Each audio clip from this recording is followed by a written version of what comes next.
Hey everybody! So for this week's discussion, I have a couple images picked out as the instructions asked us to do.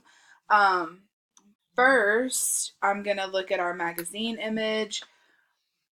This is what I've got. So I don't know if any of you are familiar with J14 magazine. I was obsessed with it in middle school. And even though it's geared towards a much younger audience, I thought that it would be interesting to look at as far as the topic for our discussion goes. I think it has a lot of interesting qualities in regard to font and color and imagery. Um, One of the first things that I want to talk about is the font, specifically this font right here that says falling in love. It kind of looks like handwriting, but I guess a little bit more artsy, kind of like bubble letters, if y'all know what I'm talking about, that you may have drew on like little love letters and stuff like that to your little crush, or um little journal doodling type stuff. And uh in connection with the textbook, what it really reminded me of was connectivity. Um, and the text talks about where um, letters are far apart versus when they're kind of closer together. Um, this lettering is, I mean, it's big, but to say that it's far apart would be a stretch. And the text says that letters that are far apart suggest isolation, disconnection, or even fragmentation, where letters that are closer together connote integration, wholeness, and unity. And seeing as Miss Camila is apparently talking about falling in love, it would make sense that she feels a little bit more whole and unified. Um, I also thought that another important um, aspect of this layout was saturation.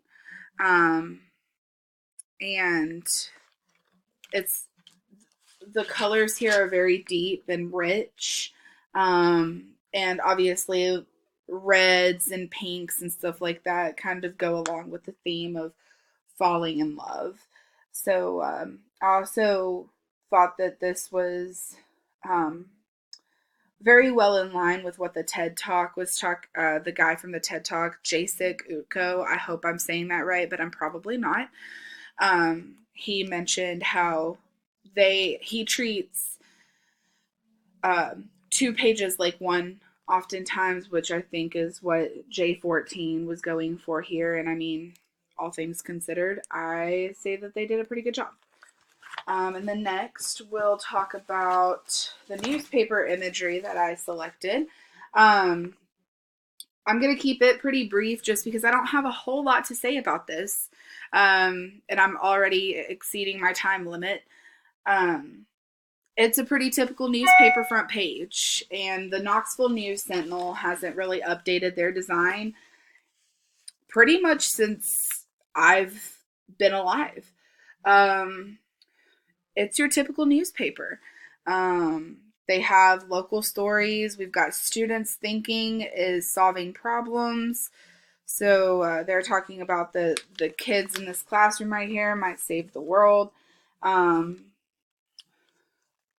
there's nothing really super eye-catching about this.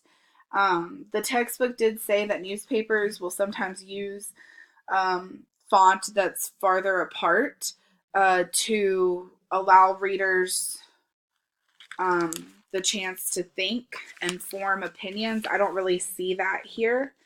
Um, there's quite a bit of space between words, but to say that there's space between letters would be a bit of a stretch. So those are my thoughts regarding the newspaper. I sincerely apologize that I exceeded my time limit, and I hope everybody has a great week.